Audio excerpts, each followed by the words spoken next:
જય શ્રી કૃષ્ણ મિત્રો। તો આજના વિડીયોમાં આપણે ઉત્તરાપુત્ર પરીક્ષિતનો પુનર્જન્મનો પ્રસંગ જાણીશું। તો ચાલો શરૂ કરીએ આજનો વિડીયો। સૌની જિજ્ઞાસા અને ઉત્કંઠા સંતોષવા હવે અભિમન્યુ જનેતા સુભદ્રાએ પેલી રહસ્યમય ઘટના કહેવાનો પ્રારંભ કર્યો। અત્યંત કરુણ છે આ આખી ઘટના। માં ભૈયા શ્રી કૃષ્ણ સિવાય અત્રેના આપણા કોઈ સ્વજને મહાભારતના એ યુદ્ધને અંતે થયેલો ભીષણ હત્યાકાંડ નજરે જોયો નથી। એ એક રીતે સારું થયું છે। જોયો હોત તો એ વ્યક્તિનો જીવન રસ સાવ સુકાઈ ગયો હોત। ભૈયાની વાત જુદી છે, એ તો ઝેરના પારખા લઈ શકે છે અને હળાહળ ઝેરથી એ કાતિલ કડવા જીવન ઘૂંટ પચાવી પણ જાણે છે અને એટલે જ તેઓ મહાભારતના યુદ્ધ પછી પણ આટલી સ્વસ્થતાથી અને સહજતાથી જીવી રહ્યા છે। બાકી અમારે ત્યાં તો બધા જ ભાંગી પડ્યા છે। પણ જવા દો એ વાત। 18 દિવસ સુધી ચાલેલા એ મહાયુદ્ધમાં પોતાના બનેવી જ નહીં, પ્રિય સખા અને ભક્ત તમારા જમાઈરાજ અર્જુનના સારથી તરીકે ભૈયા શ્રી કૃષ્ણે જે અદ્ભુત ને અનન્ય સહાય કરીને પાંડવ પક્ષને કુરુક્ષેત્રની રણભૂમિ પર વિજય અપાવ્યો, એ બધી હકીકતો તો સમસ્ત આર્યાવર્ત જાણી ચૂક્યું છે, એટલે એ અંગે મારે કંઈ કહેવાનું નથી। એ ગોઝારી યુદ્ધ ભૂમિ પર મારો એકનો એક સુપુત્ર અને તમારા સૌનો, ખાસ કરીને એના મામા શ્રી કૃષ્ણનો અત્યંત લાડકવાયો અભિમન્યુ 6 અજેય ગણાતા કોઠા પાર કરીને 7મા અભેદ કોઠામાં કેવી કરુણ વીરગતિ પામ્યો, એ દુઃખદ ઘટના પણ તમારાથી અજાણ નથી, એટલે એ અંગે પણ મારે કંઈ કહેવું નથી। પરંતુ 18મા દિવસનો સૂર્યાસ્ત થાય એ પહેલા જ્યારે આ મહાભારત યુદ્ધ સમાપ્ત થઈ ગયું, કૌરવોનો ઘોર પરાજય થયો અને યુદ્ધ વિજેતા પાંડવોની યુદ્ધ છાવણીઓમાં વિજયનો આનંદોત્સવ ઉજવાઈ રહ્યો હતો, ત્યારે એ રાત્રે મધરાત પછી જે એક અણધારી, અકલ્પ્ય અને ગોઝારી આપત્તિ પાંડવ કુળ પર ઉતરી આવી। કૌરવોની જેમ પાંડવોનો પણ કોઈ વંશજ જીવતો ન રહે એવી વજ્રાઘાત શમી એક કરુણ પરિસ્થિતિનું જ્યારે નિર્માણ થયું, ત્યારે મારા જ્યેષ્ઠ દીદી અને વસુદેવના ધર્મભગિની દ્રૌપદીજીની ભક્તિભાવ પૂર્વ શરણાગતિથી ભૈયા શ્રી કૃષ્ણે જીવનમાં બીજી વાર દ્રૌપદીજીની વહારે ધોઈને જે એક અલૌકિક ચમત્કાર સર્જ્યો, તે મારે તમને કહેવો છે।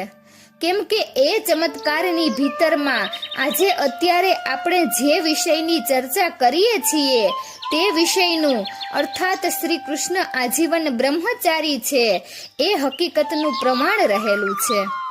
આટલી પૂર્વ ભૂમિકા બાંધી લીધા બાદ અને સૌના દિલની ધડકન એકદમ વધી ગઈ છે, એ જોઈ લઈને સુભદ્રાજીએ હૃદયભેદક ઘટનાનું રહસ્ય સ્ફુટ કર્યું।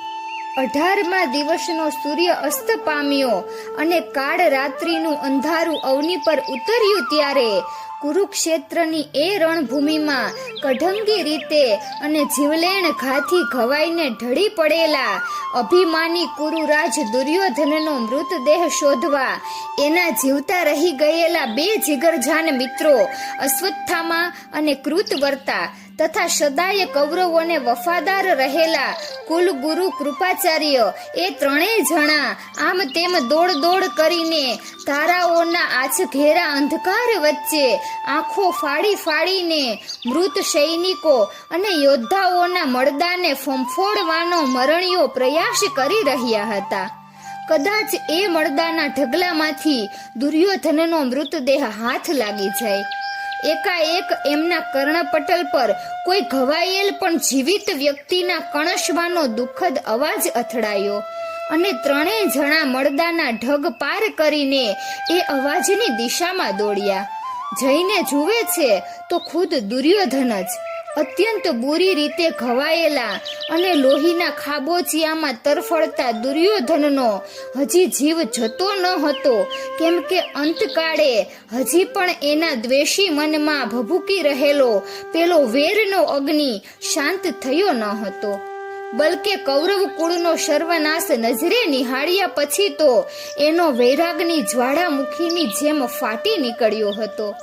પોતાના પિતા ગુરુ દ્રોણાચાર્યના શિષ્યની અને પોતાના રાજવી તેમજ દિલો જાન દોસ્તની આવી બેહાલ અવદશા જોઈને પોતાના પિતા સમક્ષ જૂઠું બોલનાર કે અશ્વત્થામા મરાયો અને એમને હથિયાર હેઠા મૂકી દેવા વિવશ કરી દઈને પછી એમની હત્યા કરનાર પાંડવો પરનો અશ્વત્થામાનો ક્રોધાગ્નિ 7મા આસમાને પહોંચી ગયો.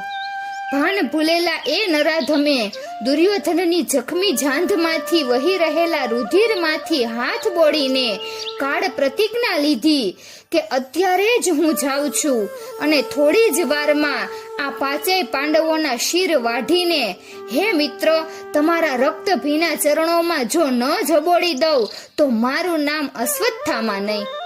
અને હાથમાં ખુલ્લા ખડગ સાથે એ કાળમુખો અશ્વત્થામા કાળ રાત્રિના અંધકારને ચીરતો ચૂપચાપ આગળ વધ્યો.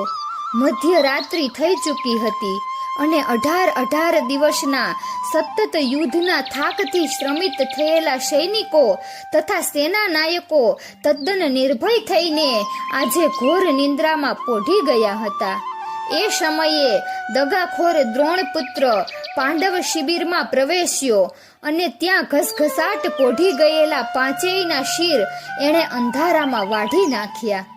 પરંતુ ભલું થજો મારા અંતર્યામી ભૈયા શ્રી કૃષ્ણનું કે એમને અગમચેતી વાપરીને આવતીકાલે સવારે હવે વિજયની જય ઘોષણા સાથે હસ્તિનાપુરમાં કેવી રીતે પ્રવેશ મેળવવો અને સર્વપ્રથમ કાર્ય ક્યું હાથ ધરવું એની ચર્ચા વિચારણા કરવાના બહાને 5 પાંડવોને પોતાની છાવણીમાં બોલાવી લીધા હતા. અને આજે હવે નિરાંતે આપણે વાતો કરતા કરતા સહશયન કરીશું એમ કહીને 5 પાંડવોનો શયન પ્રબંધ એમણે પોતાની સુરક્ષિત છાવણીમાં જ કરાવ્યો હતો. તેથી અશ્વત્થામાના હાથે જે હણાયા તે 5 પાંડવો ન હતા.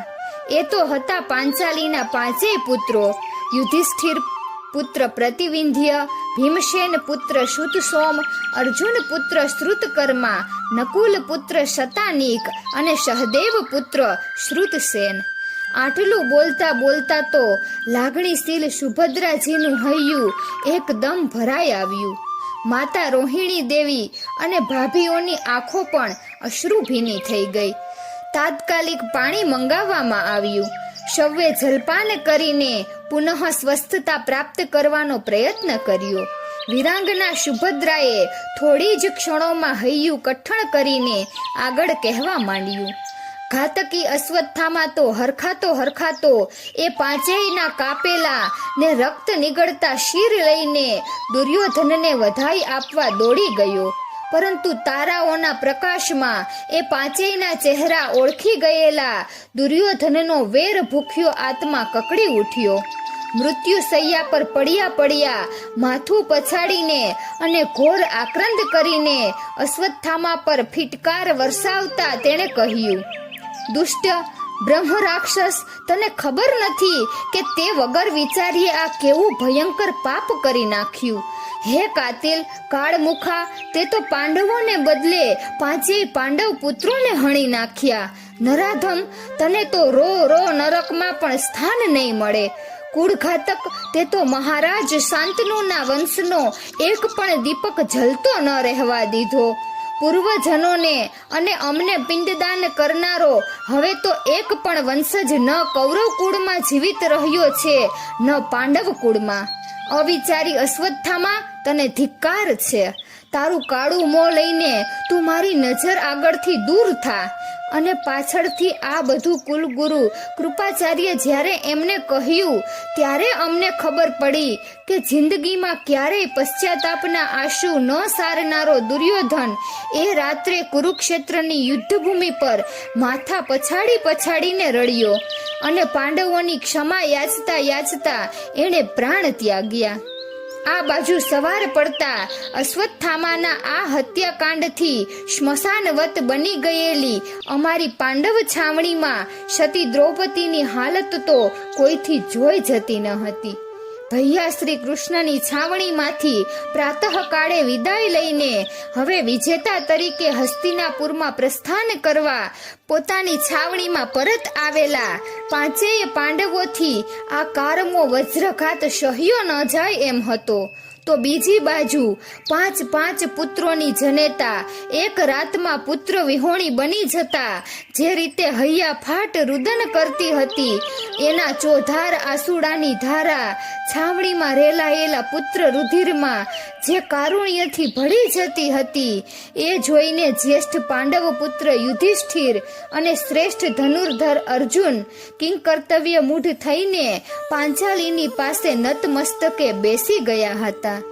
દ્રૌપદીનું આ કારમો આક્રંદ અને વિજયનો આનંદ મહાશોકમાં પલટાઈ ગયો.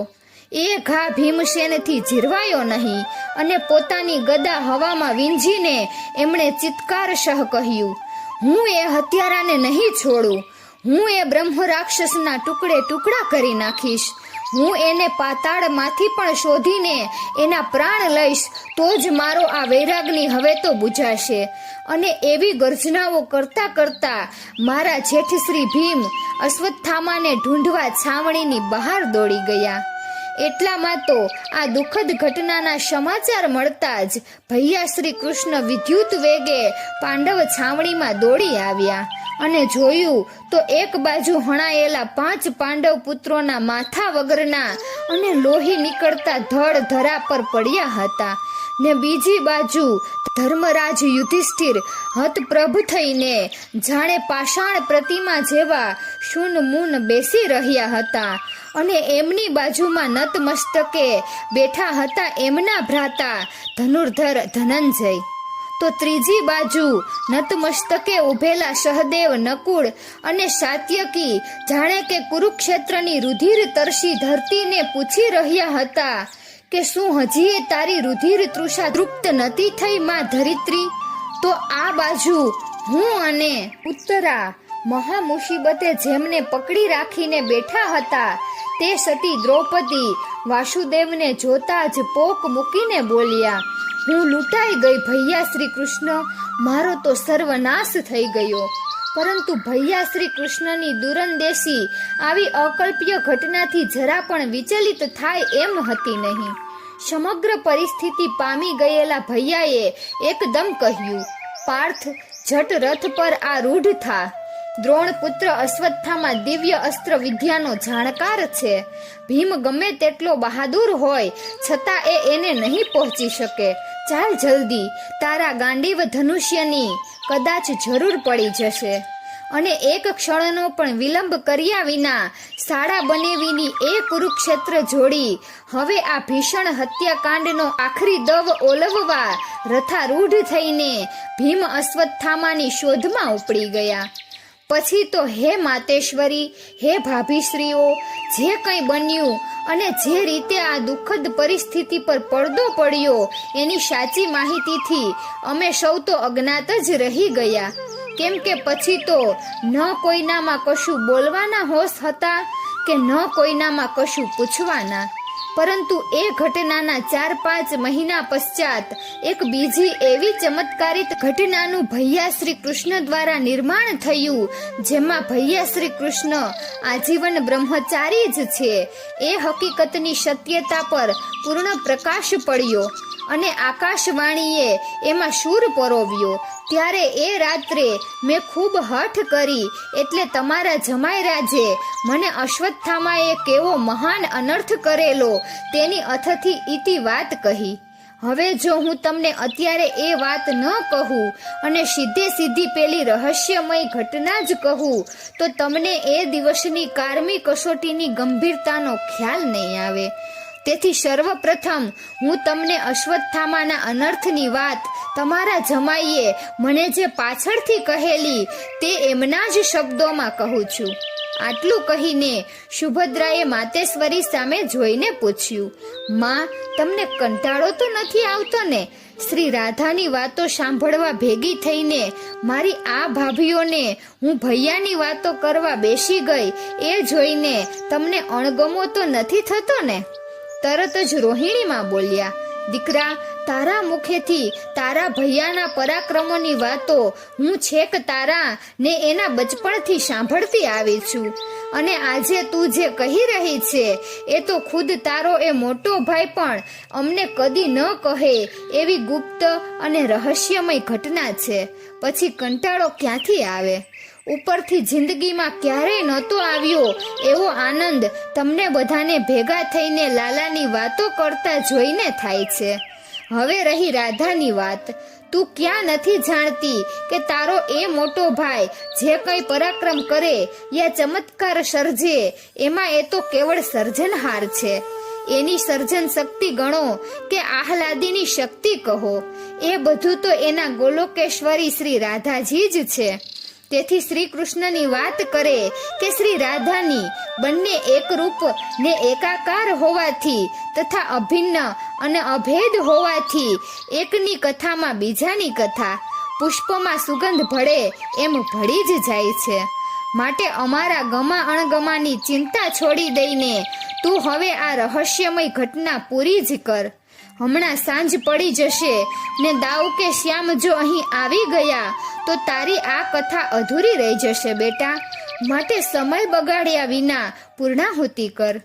માતેશ્વરીના સુરમાં જાણે શૂર પોરવતા હોય એ રીતે રૂકમણી અને સત્યભામા સહિત સૌએ આંખો નમાવી. એટલે સુભદ્રાએ કોંતેય શ્રી અર્જુનને એને કહેલી તે બિના જાણે એમના જ શબ્દોમાં કહેતી હોય એ રીતે કહેવા માંડી. મોટા ભાઈ ભીમ તથા નરાધમ અશ્વત્થામાને શોધતા શોધતા હું અને સખા શ્રી કૃષ્ણ ઘણા દૂર નીકળી ગયા. આખરે શ્રી ગંગાજીને કિનારે અમારો રથ આવી પહોંચ્યો. એ અતિ રમણીય સ્થળની પૂર્વાનુભૂતિ થતા દ્વારિકેશ વાસુદેવને ખ્યાલ આવી ગયો કે અમે મહામુનિ કૃષ્ણ દ્વૈપાયન શ્રી વેદ વ્યાસજીના આશ્રમ પાસે આવી પહોંચ્યા છીએ. ત્યારે એ મને આપણા એ પૂર્વજ અને પૂજ્ય મહામાતેશ્વરી શાંતનુ પત્ની મૈયા સત્યવતી દેવીના સુપુત્રના દર્શન કરાવવા અંદર લઈ ગયા. અમે આશ્રમમાં પ્રવેશ કરી મુનિ વેદ વ્યાસજીની કુટીરમાં દાખલ થયા ત્યારે પોતાની દિવ્ય લેખીની દ્વારા એ મહામુનિ તો એકાગ્ર ચિત્તે લેખન કાર્યમાં પૂર્ણ વ્યસ્ત હતા. અમારા ઓચિંતા આગમનને પોતાના તપોબળથી કડી ગયેલા મહામુનિએ યોગેશ્વર શ્રી કૃષ્ણનું અભિવાદન કર્યું અને ચરણે પડેલા મને પોતાના જ પૌત્રને પ્રેમથી હૃદયાલિંગન આપી આસન ગ્રહણ કરવા જણાવ્યું. જિજ્ઞાસુ શ્રી કૃષ્ણે મુનિવરને આદર સહિત પૂછ્યું, હે મહાનુભાવ, હે પરાશર પુત્ર કૃષ્ણ દ્વૈપાયન, હવે આ બીજું ક્યું મહાકાવ્ય રચવાની પ્રવૃત્તિ હાથ ધરી છે? મહામુનિ વધ્યા, હે કૃષ્ણદેવ, મારી આર્ષ દ્રષ્ટિથી મેં મહાભારત તો આલેખ્યું, પરંતુ એના દુઃખદ અંતથી મારા મનને મહા અશાંતિ પ્રાપ્ત થઈ. તેથી શ્રી નારદજીની પ્રેરણા અને પ્રાર્થનાથી હવે હું મારા મનની શાંતિ કાજે ભક્તિના અખંડ વહેતા ઝરણામાં ચિત્તને ઝબોડીને આનંદથીએ પર એવા નિત્યાનંદ અને સચ્ચિદાનંદને માણવા શ્રીમદ ભાગવત આલેખવાનો પ્રારંભ કરી રહ્યો છું. અને હું તો કોઈ અબુધ અને મૂઢ બાળકની જેમ આ બંને વિશ્વવંદ વિભૂતિઓને અપલક નિરખી રહ્યો. યોગીરાજ શ્રી વ્યાસજી અને યોગેશ્વર શ્રી કૃષ્ણના દિવ્ય ચક્ષુ એકમેકની આંખોના ઊંડાણ પારખતા કોઈ ગૂઢ સંજ્ઞા સમસ્યાની આગાહી નયનની ભાષામાં કરી રહ્યા હતા. એટલું જ હું તો સમજી શક્યો. ત્યાં તો એકાએક સખા શ્રી કૃષ્ણે દૂરથી આશ્રમના પ્રાંગણમાં પ્રવેશી રહેલા દ્રોણ પુત્ર અશ્વત્થામાને જોઈને જોરથી હાકલ કરી, ઓ હત્યારા અશ્વત્થામા, માનવ પક્ષી દાનવને પણ શરમાવે એવો ઘોર હત્યાકાંડ કરનારા, હે નરાધમ, હવે આટલેથી અટકી જા. અને તરત ઊભા થઈ જઈને મેં એ તરફ જોયું તો એ બ્રહ્મ રાક્ષસ પોતાના ધનુષ્ય પર બ્રહ્માસ્ત્ર ચડાવતા ચડાવતા ભ્રુકુટી તંગ કરીને જોરથી બબડ્યો હતો. ગુરુદ્રોહી ધનંજય અને કપટી કૃષ્ણ, તમારા બંનેના અભિમાન હજી ઉતર્યા નથી. હું તમને તત્કાળ ધરાશાયી કરી દઉં છું. અને આટલું કહેતા કહેતા તો એ નરાધમે પોતાનું અમોઘ બ્રહ્માસ્ત્ર છોડી દીધું. અને એક ક્ષણનોય વિલંબ કર્યા વિના મેં પણ સામેથી મારા ગાંડીવ દ્વારા બ્રહ્માસ્ત્ર છોડ્યું. અમારા બંનેના બ્રહ્માસ્ત્રો ગગનમાં અથડાયા, સામે સામા ટકરાયા અને એમના ભીષણ ઘર્ષણથી પ્રચંડ તણખા ખરવા લાગ્યા. આભમાં અગ્નિ જ્વાળાના ભડકા પ્રગટ્યા, વાયુ થંભી ગયો, પૃથ્વી પરના જળ બ્રહ્માસ્ત્રની અગન ગરમીથી શોષાવા માંડ્યા. વૃક્ષ વનરાજી બળીને ખાખ થઈ લાગ્યા. ચારે બાજુ પ્રલય થઈ રહ્યો હોવાના ચિહ્નો દ્રષ્ટિ ગોચર થયા. વાદળ વિહોણા આકાશમાં ધડાધડ ધડાકા ને આંખો અંજાઈ જાય એવા વીજ ઝબકારા થવા માંડ્યા. અને ઘડીમાં અમારા બંનેના બ્રહ્માસ્ત્રોની આ ભીષણ સંહાર લીલા તો ઘડીમાં મારી ને વાસુદેવની અકથ્ય મૂંઝવણ નિહાળતો એ મિથ્યાભિમાની અશ્વત્થામાં અટ્ટહાસ્ય કરવા લાગ્યો. ત્યાં તો આ અસહ્ય પરિસ્થિતિનો ખ્યાલ આવી જતા પોતાની લેખીની પડતી મૂકીને અને પોતાની પોથીના પાન ઝટપટ બાંધી લઈને મહામુનિ વેદવ્યાસ પોતાની કુટીરમાંથી બહાર ધસી આવ્યા અને પોતાનો પુણ્ય પ્રકોપ ઠાલવતા પોકારી ઉઠ્યા, અશ્વત્થામાં મહા અનર્થ કર્યો છે તે, અને કોંતેય તમે પણ હદ ઓળંગી ગયા છો. બ્રહ્માસ્ત્ર જેવા અમોઘ અસ્ત્રનો આવો દુરુપયોગ કદાપી ન થાય. હું શાપ આપી બેસું એ પહેલા તમે બંને તમારા છોડેલા બ્રહ્માસ્ત્ર ઝટ પાછા ખેંચી લો અને અટકાવી દો આ મહાસંહાર.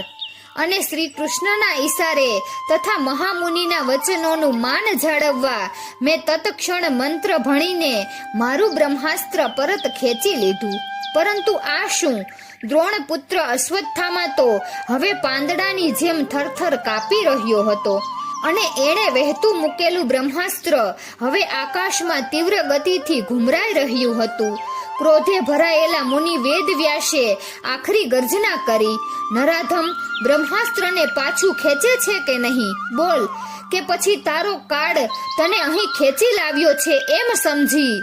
પરંતુ મુનિવર પોતાનું વાગબાણ પૂરું કરે એ પહેલા તો એમની આ આજ્ઞાકાર વાણીના પ્રભાવથી ફફડી ગયેલો અશ્વત્થામા દોડીને મુનિ વેદવ્યાસના ચરણોમાં ઝૂકી પડ્યો અને દીન ભાવે કરગરવા લાગ્યો.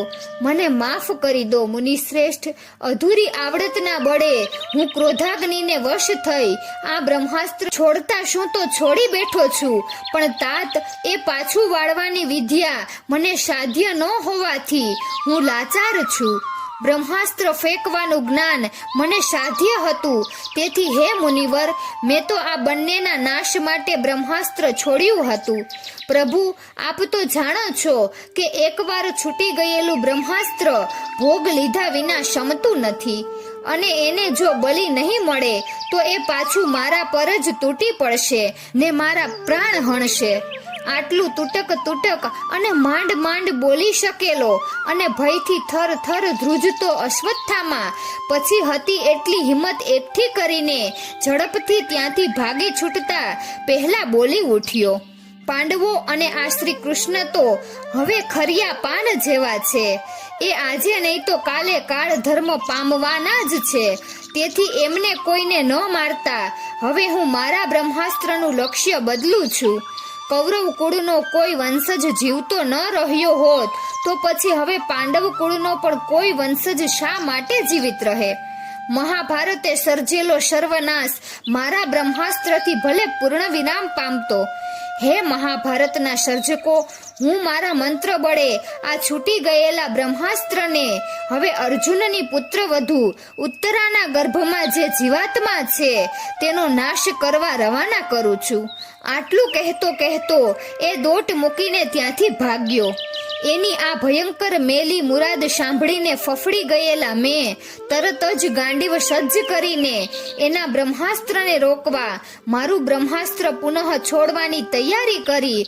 ત્યાં તો તારા મોટા ભાઈ વાસુદેવ શ્રી કૃષ્ણ મારો હાથ પકડીને ગરજી ઉઠ્યા. પાર્થ, સખા અર્જુન, શબુર ભલે વિદારતું અશ્વત્થામાનું બ્રહ્માસ્ત્ર મારી ભાણેજ પત્નીના ગર્ભને જે થવાનું હશે તે તો થઈને જ રહેશે. હું કંપી ગયો. ગુસ્સાથી મેં એમનો હાથ તરછોડી નાખ્યો અને મારાથી ઉગ્ર અવાજે બોલાઈ જવાયું, વાસુદેવ, આપ આ શું બોલી રહ્યા છો? આવી કાયર વાણી આપના મુખમાં શોભતી નથી. હું હજી તો જીવું છું અને શું એ દુષ્ટનું બ્રહ્માસ્ત્ર પાંડવોના રહ્યા સહ્યા એકમાત્ર છેલ્લા ભાવિ વંશજને પણ ખતમ કરી નાખે એમ આપ ઈચ્છો છો? તો પછી આપની કૃપાથી આ ગાંડીવ અને આ દિવ્યાસ્ત્રો મેં પ્રાપ્ત કર્યા તે શું માત્ર શોભા માટે હતા? શ્રી કૃષ્ણ, જિંદગીમાં પહેલીવાર આજે મારો આપના પરનો અટલ વિશ્વાસ ડગી રહ્યો છે. પ્રભુ, કોઈ દિવસ નથી અવગણી, પણ આજે આ ભાવિ પુરુવંશના રક્ષણની નિર્ણાયક ક્ષણે હું આપની આજ્ઞા અવગણું છું. મને માફ કરજો. મારા જીવતા હું પુરુવંશને નિર્વંશ તો નહીં જ થવા દઉં. અને મેં બ્રહ્માસ્ત્ર સામે બ્રહ્માસ્ત્રનો પુનઃ પ્રહાર કરવા ગાંડીવની પડછ ખેંચી. મુનિ વેદવ્યાસ વ્યથા અને ગુસ્સાથી ધુઆં પુઆં થઈ રહ્યા હતા, પરંતુ શ્રી કૃષ્ણે ફરીથી મારો હાથ પકડીને અત્યંત દુઃખી અવાજે મને કહ્યું, સખા પાર્થ, મારા વચન પર વિશ્વાસ રાખ. ભાઈ, તારા બ્રહ્માસ્ત્રને ભાથામાં પાછું મૂકી દે. મારા મિત્ર, આખરી વાર કહું છું કે મારું કહ્યું કરીને તારા ક્રોધને કાબૂમાં લે કૌંતેય. અને ક્યારેય ન સાંભળેલો એવો વાસુદેવ શ્રી કૃષ્ણનો આવો દર્દભર્યો અવાજ સાંભળીને હું રોમ રોમ કંપી ગયો. મારા ગાત્રો ગળી પડ્યા. અત્યાર સુધીમાં અનેક વાર જેમના દિવ્ય વચનો પર પૂર્ણ શ્રદ્ધા રાખીને મેં અનેક અભૂતપૂર્વ સિદ્ધિઓ હાંસલ કરી હતી, તે હું આ કટોકટીની પડે એમની ભવિષ્યવાણીને અવગણના ઉત્સુક થઈ ગયો. એ અક્ષમ્ય અપરાધ બદલ હું મનોમન શરમાઈને ભોઠપ અનુભવવા લાગ્યો. તત્ક્ષણ મેં બ્રહ્માસ્ત્ર ગાંડીવ પરથી ઉતારી લીધું અને ગાંડીવ ફેંકી દઈને મેં તારા મોટા ભાઈના ચરણોમાં પ્રાયશ્ચિત કરવા ઝુકાવી દીધું. મને ઊભો કરીને પ્રેમથી ગળે લગાવી શ્રી કૃષ્ણ અત્યંત દુઃખદ સ્વરે બોલવા લાગ્યા, પાર્થ, તારી મનોદશા અને આક્રોશ હું બરોબર સમજું છું, પરંતુ જે હું જોઈ શકું છું તે તું નથી જોઈ શકતો. એટલો જ આપણી વચ્ચે ફેર છે. પછી કંઈક શાંત સ્વસ્થ થયેલા મુનિવર વેદવ્યાસને સંબોધીને વાસુદેવ વધ્યા, મહામુનિ, જોયું ને, કર્મ ભાગ્ય છે આર્યવર્તના કે અહીંના વિદ્વાન આચાર્યો પોતાના શિષ્યોને અધૂરું વિદ્યાદાન અને શસ્ત્રદાન આપે છે. આવા અધૂરા અને જીવલેણ અલ્પજ્ઞાન કરતા તો નિર્દોષ અને નિરુપદ્રવી અજ્ઞાન લાખ દરજ્જે સારું. અને પછી મારા ખભે હાથ મૂકીને યોગેશ્વર શ્રી કૃષ્ણ બોલ્યા, અર્જુન, ભાવિ અમિથ્યા અને અટલ છે. એકવાર છૂટી ગયેલું બ્રહ્માસ્ત્ર નિર્વિવાદપણે બલિદાન લઈને જ ઝંપે. એ મૂર્ખની વાત તો સાચી જ હતી અને તેથી પોતાના પ્રાણ મોહથી માત્ર પોતાનો જાન બચાવવા તેણે તારી પુત્ર વધુ ઉત્તરાના ગર્ભને નિશાન બનાવી દીધું. ભલે આજે એનું ધાર્યું થઈ જવા દે ધનંજય, પરંતુ તું ધીરજ રાખ ભાઈ.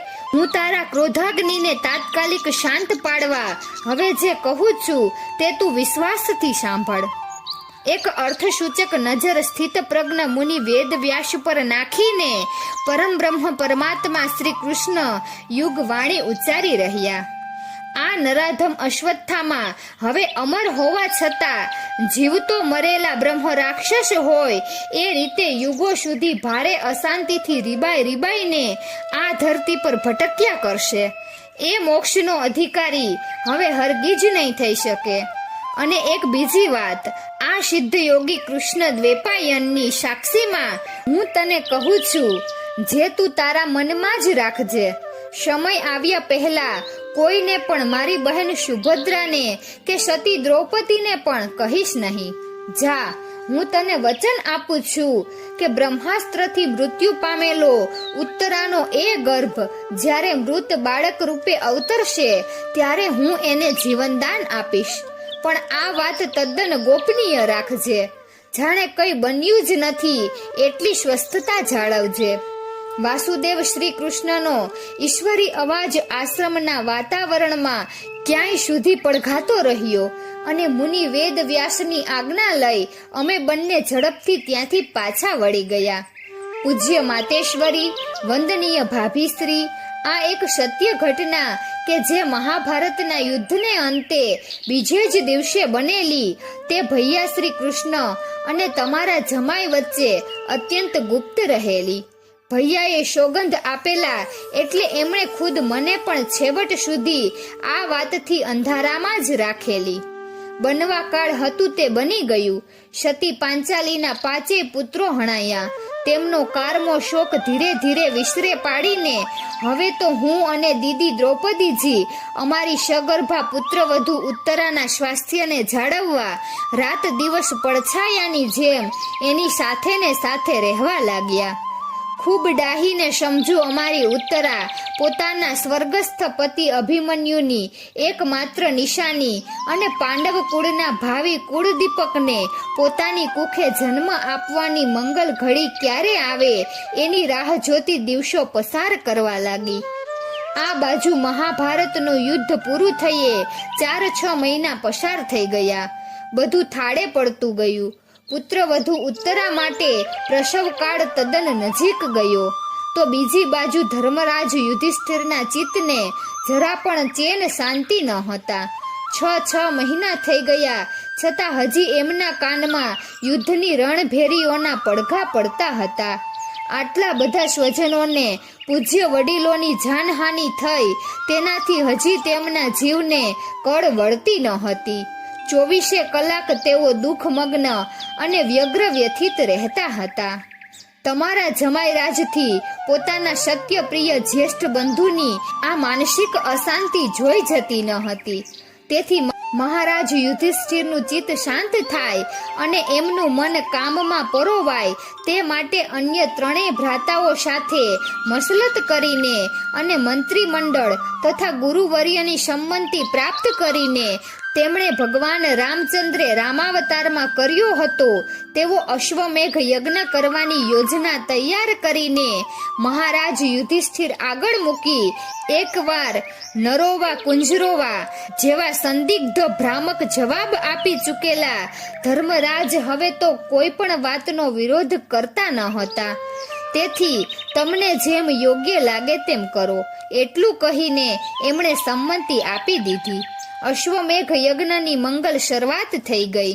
મોટા ભાઈ શ્રી કૃષ્ણ પણ આ યજ્ઞમાં ભાગ લેવાનું આમંત્રણ મળતા અત્રેથી અમારે ત્યાં હસ્તિનાપુરમાં પુનઃ પધાર્યા. શોકાતુર હસ્તિનાપુરનું વાતાવરણ અશ્વમેઘ યજ્ઞના પવિત્ર પ્રારંભથી કંઈક આનંદ મગ્ન બન્યું.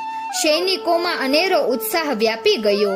યોદ્ધાઓ અને મહાયોદ્ધાઓ શસ્ત્ર સજ્જ થઈને હવે ચક્રવર્તી મહારાજા યુધિષ્ઠિરની આણ આર્યવર્તમાં વર્તાવવા માટે રાહ જોઈ રહ્યા હતા કે યજ્ઞનો પંચકલ્યાણી ઘોડો હવે ક્યારે અહીંથી પ્રયાણ કરે. અને એ શુભ દિન પણ આવી પહોંચ્યો. પોતાના ડાબલાથી ધરતી ધણધણાવતા અશ્વમેઘ યજ્ઞના અલંકૃત અશ્વે વિજય યાત્રા આરંભી. એની પાછળ એના રક્ષક તરીકે અને એ અશ્વને કોઈ રોકે નહીં યા બાંધે તો એને પરાસ્ત કરવાની પૂરી તૈયારી સાથે તમારા જમાઈરાજ કૌંતેય સેનાધ્યક્ષ બનીને વિદાય થયા. ત્યારે હસ્તિનાપુરથી જનેતાને મહારાજ યુધિષ્ઠિરનો જય, મહારાજ યુધિષ્ઠિરનો જય, ધનુર્ધર શ્રી ધનંજયનો જય એવા ગગનભેદી નારાથી વાતાવરણ ગજાવી દીધું. અશ્વમેઘ યજ્ઞ માટે ખાસ તૈયાર કરાયેલા યજ્ઞકુંડમાં આર્યાવર્તના અનેક વંદનીય ઋષિ મહાઋષિઓનું એક વૃંદ સ્વાહા સ્વાહા મંત્રોચ્ચારે પવિત્ર આહુતિઓ આપી રહ્યું હતું. ત્યારે દ્વારકાધીશ ભૈયા શ્રી કૃષ્ણ પણ એ યજ્ઞ મંડપમાં જ એમની સમીપ વિદ્યમાન થયા હતા. એવામાં અમે અંતઃપુરમાંથી મોકલેલા એક અનુચરે દોડતા ત્યાં જઈને મહારાજ શ્રી કૃષ્ણ એકલા જ સાંભળે એ રીતે પ્રણામશઃ સંદેશો પહોંચાડ્યો કે આપની ધર્મ ભગિની દ્રૌપદી અને ભગિની સુભદ્રા તાત્કાલિક આપને અંતઃપુરમાં બોલાવી રહ્યા છે. એક ક્ષણનો પર વિલંબ કર્યા વિના આપ ત્યાં પધારો. ભૈયા અમારા મહેલે પધાર્યા ત્યારે તેમણે ત્યાં વિષાદના કાળા ઓળા પથરાયેલા જોયા. એમના ભાણેજ અને મારા સુપુત્ર અભિમન્યુની વિધવા રાણી ઉત્તરાની કુખે મૃત પુત્ર અવતર્યો હતો. સમસ્ત અંતઃપુરમાં હૈયું ફાટી જાય એવી ચૂપકીદી અને કારમી ગ્લાની છવાઈ ગઈ હતી. અને મારી લાડલી પુત્રવધુ ઉત્તરા કે જે અભિમન્યુના રણે પોઢ્યા પછી કેવળ એક જ આશાથી જીવન ટકાવી રહી હતી કે એની કુખમાં પતિની જે સ્મૃતિ વિકસી રહી છે તેને પ્રસવ આપીને પછી એનું લાલન પાલન કરીને એને ઉછેરવામાં પોતે શેષ જીવન ગાળી દેશે અને પાંડવોના વંશને ચાલુ રાખવાની સુકીર્તિ કમાશે. પણ એમની આ આશા ઠગારી નીવડી. 9 મહિનાથી સેવેલા એના સ્વપ્ન મનોરથ ધૂળમાં મળી ગયા અને પોતાની કુખે જન્મેલા મૃત બાળકને જોતા વેત તે મૂર્છિત થઈને ઢળી પડી. એનું માથું મારા ખોળામાં હતું અને હું મારી આંખમાં આંસુ રોકીને એને પંખો નાખી રહી હતી. પેલો નવજાત મૃત પુત્ર પોતાની જ્યેષ્ઠ દાદીમાં દ્રૌપદીજીની અશ્રુથી ભીંજાયેલી ગોદમાં ચિર નિંદ્રામાં પોઢી ગયો હતો. પ્રસૂતિ ખંડમાં ભયંકર શૂન્યકાર વ્યાપી ગયો હતો. બેહોશ ઉત્તરાનું ભાનમાં આવ્યા પછી શું થશે એ ચિંતા સૌના કાળજાને કોરી ખાતી હતી. શ્વેત વસ્ત્રધારી દાયણો લમણે હાથ દઈને નિરાશ વદને ઊભી હતી. પાટ પર પ્રસૂતિ ઓજાર પડ્યા હતા. બારીના પડદા પવનથી ઉડતા હતા. વચ્ચે વચ્ચે સ્વાહા સ્વાહા ના નાદ કાનમાં જાણે કોઈનું અટ્ટહાસ્ય અથડાતું હોય એમ સંભળાતા હતા.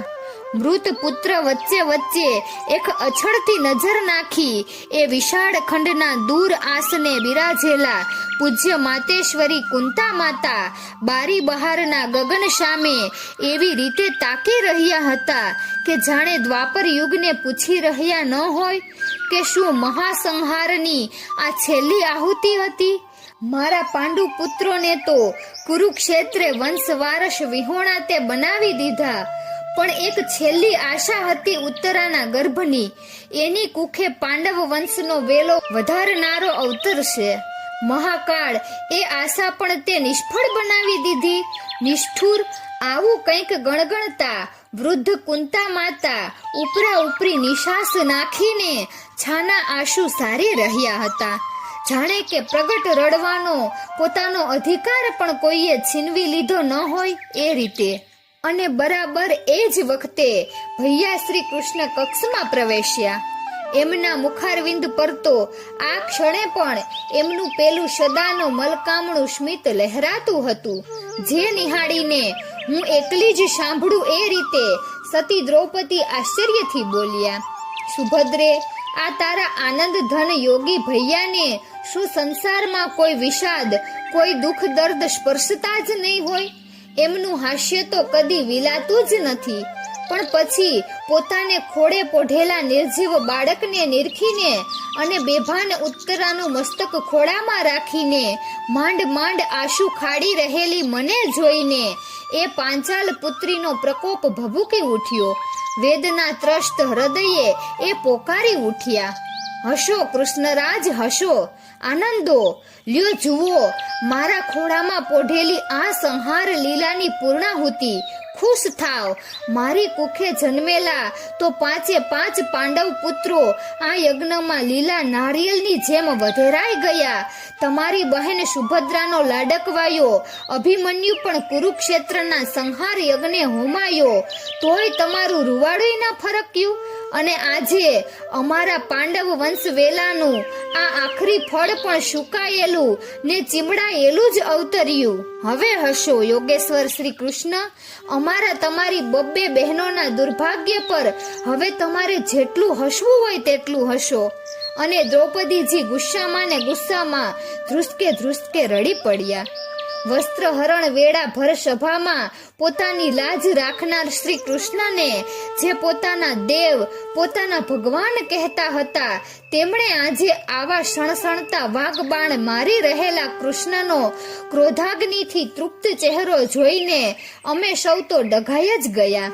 પરંતુ રખેને પોતાના ભત્રીજા શ્રી કૃષ્ણને માઠું ન લાગી જાય એવી ચિંતામાં કુંતા માતા પોતાના આસનેથી ઉઠ્યા અને ડગમગતા ડગલે માંડ આટલું અંતર કાપીને શ્રી કૃષ્ણ ભૈયાની પાસે આવી પોતાનો ધ્રુજતો હાથ એમના ખભે મૂક્યો.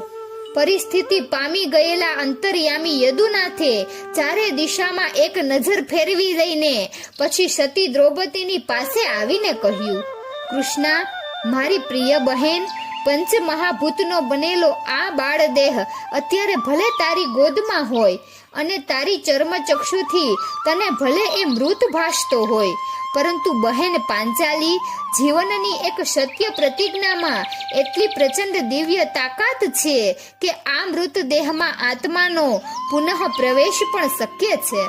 ભૈયાની દિવ્ય વાણીથી સૌ પ્રભાવિત થઈ ગયા, પરંતુ જીવનભર દુઃખ ને દુઃખ જ વેઠીને ત્રાસી ગયેલા દીદી દ્રૌપદીનો રોષ હજી શમ્યો ન હતો. એમની શ્રદ્ધારૂપી ઇમારતના પાયા હચમચી ઉઠ્યા હતા. તેથી તેમણે પ્રભુના આ પડકારને ઝીલી લેતા પુનઃ કટાક્ષ વાણી ઉચ્ચારી, શ્રી કૃષ્ણ સખા, જો શક્ય હોય તો કરો પ્રતિજ્ઞા, આણી શકો તો આણો આ મૃતદેહે પ્રાણ. ફરી પાછું નીરવ શાંતિનું મોજું અંતઃપુરના એ વિશાળ ખંડમાં ફરી વળ્યું. અત્યાર સુધી મારા ખોળામાં મૂર્છિત પડેલી ઉત્તરા હવે ધીરે ધીરે ભાનમાં આવતી જતી હતી અને અપલક નયને પોતાના આ મામા સસરાને નિહાળી રહી હતી. એની સામે જોઈ આશ્વાસન રૂપ સહેજ મલકીને પછી ધીર ગાંભર્ય નાદે ભાઈ વધ્યા, કૃષ્ણા, તારા સતીત્વની જ પ્રતિજ્ઞા કરું છું.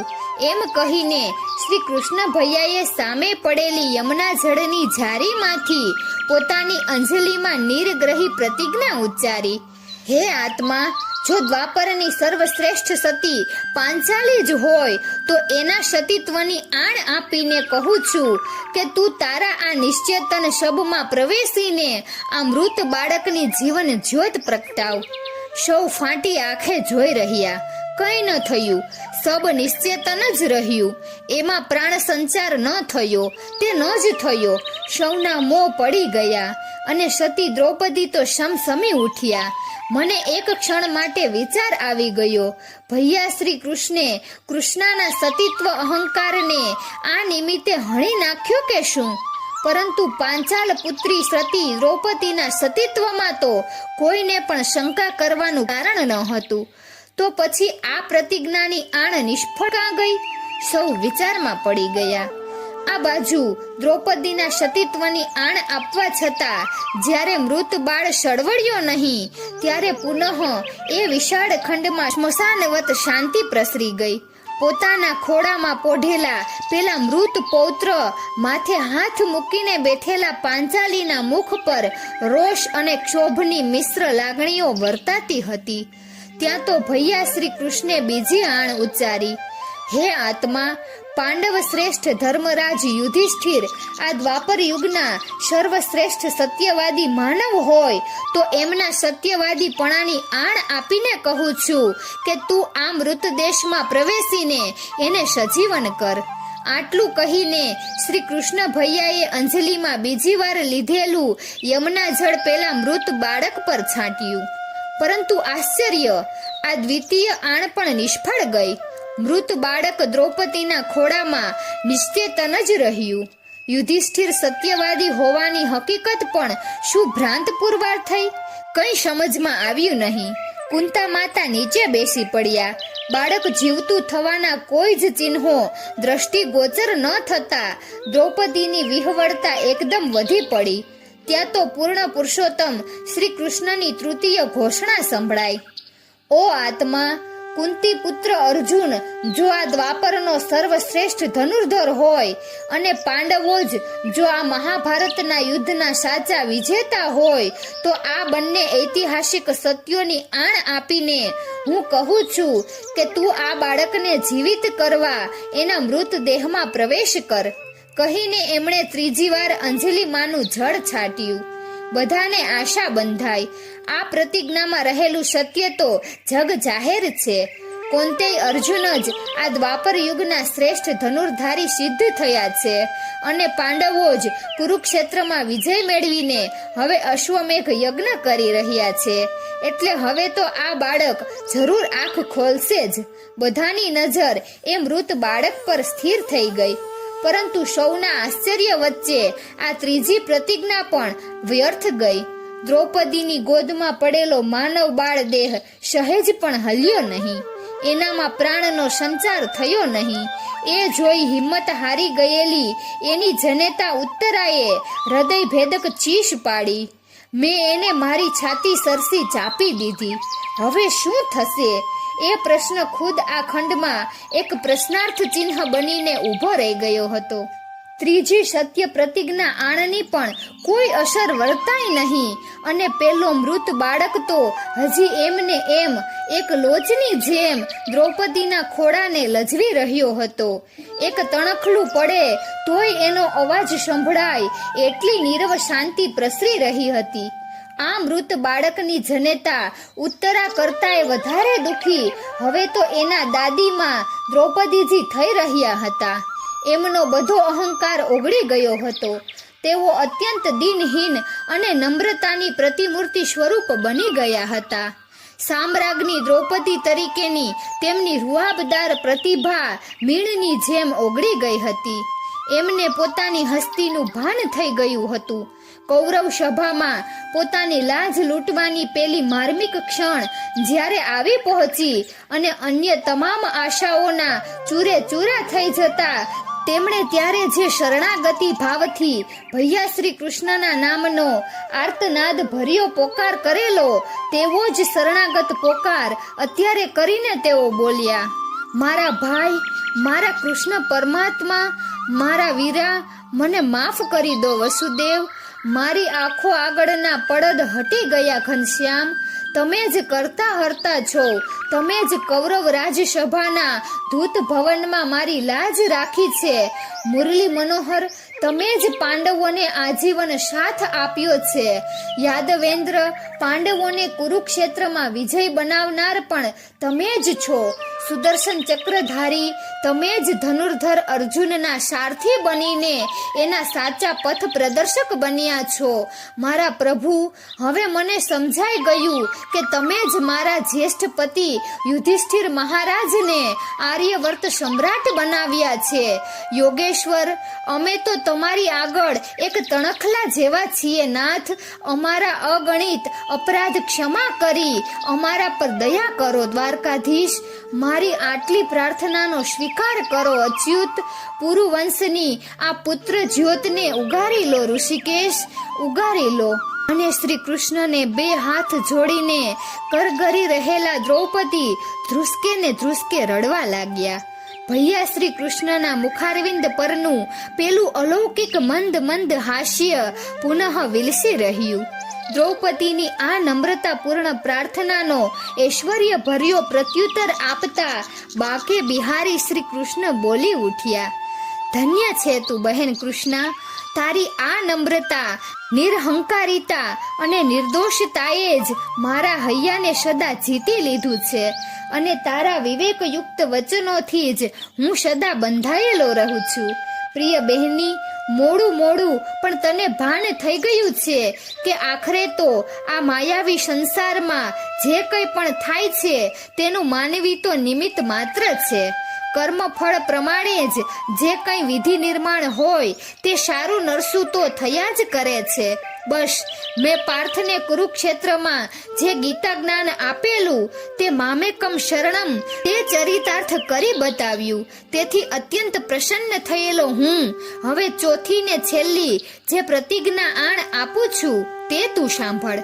અને એમ કહીને અમારા સૌના ભારે આશ્ચર્ય વચ્ચે ભૈયાએ જારીમાંથી બાકી વધેલું તમામ યમુના જળ પોતાની અંજલિમાં ભર્યું અને પછી દિવ્ય તેજ મંડિત આભાથી ઝળહળતા મુખારવિંદથી તેઓ ઉચ્ચર્યા, હે જગ ચૈતન્ય આત્મ તત્વ, મારામાં જો પરમાત્મા તત્વ હોય, મેં સદા સત્ય અને ધર્મના રક્ષણ માટે જ સાક્ષી ભાવે માનવ સહજ કર્મો કર્યા હોય અને જો હું પૂર્ણ સંસારી હોવા છતાં અખંડ ને આજીવન બ્રહ્મચારી જ હોઉં, તો હે આત્મા, મારા એ સાક્ષી ભાવ અને બ્રહ્મચર્ય વ્રતની આણ આપીને હું તને કહું છું કે તું આ મૃતદેહધારી બાળકના શરીરમાં પ્રવેશ પામીને એને જીવતો જાગતો કર.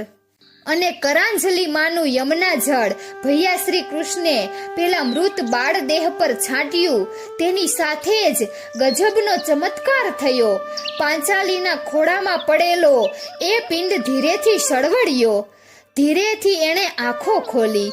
સામે ઉભેલા પરમાત્માના પોતાના જીવનદાતાના દર્શન કર્યા અને પછી ધીરે, અતિ ધીરે ચેતનવંતા થઈ ચૂકેલા એ ઉત્તરા પુત્ર પરીક્ષિતે ઉઆનો હર્ષરુદન મિશ્રિત સ્વર રેલાવતા આખું વાતાવરણ આનંદિત, પરમાનંદિત થઈ ગયું. હે માં, હે મારી પ્રિય ભાભીશ્રીઓ, આ લાંબી પણ દિવ્ય ચમત્કારિક ને નજરો નજર જોયેલી આ કથા મેં આપને એટલા માટે જ કહી કે અત્યારે મોટો થઈને રાજધર્મનું શિક્ષણ લઈ રહેલો તમારો લાડેલો પરીક્ષિત પુનર્જન્મ પામ્યો તે કેવળ ભૈયા શ્રી કૃષ્ણની કૃપાથી. તમારી સાથે સંસારના બંધને બંધાયેલા હોવા છતાં મારા મોટા ભાઈ આજીવન બ્રહ્મચારી જ છે. એની આથી વધારે પ્રતીતિ બીજી કઈ હોઈ શકે? સુભદ્રાએ પોતાની વાત પૂરી કરી. માતેશ્વરીએ દાસીને બોલાવી કોઈ મિષ્ટ પીણું લાવવાની આજ્ઞા આપી અને પછી એક દીર્ઘ નિશ્વાસ નાખીને તેઓ કેવળ એટલું જ બોલ્યા, દીકરી સુભદ્રે, તારી આ ઘટના સાંભળતા સાંભળતા મને જે વિચાર ક્યારનોય આવી રહ્યો છે તે હવે કહું. સૌએ રોહિણીમાં સામે અહોભાવથી જોયું. માં બોલ્યા, લાલાએ આવી ચાર પ્રતિજ્ઞા આણ આપવાની કઈ જરૂર ન હતી. એણે કેવળ એટલું જ કહ્યું હોત કે આ દ્વાપર યુગના સતી શિરોમણી પાવિત્ર મૂર્તિ અને પ્રેમ લક્ષણા ભક્તિનો અવતાર જો વૃષભાણ દુલારી કીર્તિદા કુમારી વ્રજેન્દ્ર નંદિની શ્રી રાધિકાજી હોય, તો હે આત્મા, તું આ મૃતદેહમાં પ્રવેશ કર. તો હું મારા લાલાના સોગંધ ખાઈને કહું છું કે પરીક્ષિત તરત જ એ આણથી સજીવન થઈ ગયો હોત. અને સાનંદાશ્ચર્યથી દિગ્મૂઢ થયેલી શ્રી કૃષ્ણની આઠેય રાણીઓ અને શ્રી કૃષ્ણ ભગીની કંઈ પણ પૂછે કે બોલે તે પહેલા તો એક બાજુથી સુવર્ણ થાળમાં મિષ્ટ ફળ રસ લઈને સેવિકાઓ આવી પહોંચી, તો બીજી બાજુ દાવજી પણ આવી ગયા. એટલે આ વાત પર તાત્કાલિક પડદો પડી ગયો. એક બે નહીં 3 ગઈ નિષ્ફળ પ્રતિજ્ઞા આણ, ગર્વહીન થઈ દ્રૌપદી લાધ્યું સત્ય પ્રમાણ. કોઈ શ્રેષ્ઠ નથી કોઈથી, માયા જગ રમમાણ. સાક્ષી ભાવે કર્મ ફળ, પલટે વિધિ નિર્માણ. તો મિત્રો, અહીં આ પ્રસંગ પૂર્ણ થાય છે. તો આવતા વિડીયોમાં શ્રી નારદજીનું વિસ્મય હરણ નો પ્રસંગ જાણીશું. તો તમને આ વિડીયો કેવો લાગ્યો જરૂરથી કમેન્ટ કરજો. અને જો સારો લાગ્યો હોય તો વિડીયોને લાઈક અને શેર કરજો અને અમારી ચેનલને સબસ્ક્રાઇબ કરજો. વિડીયો અંત સુધી જોવા બદલ ખૂબ ખૂબ આભાર. જય શ્રી કૃષ્ણ. રાધે રાધે.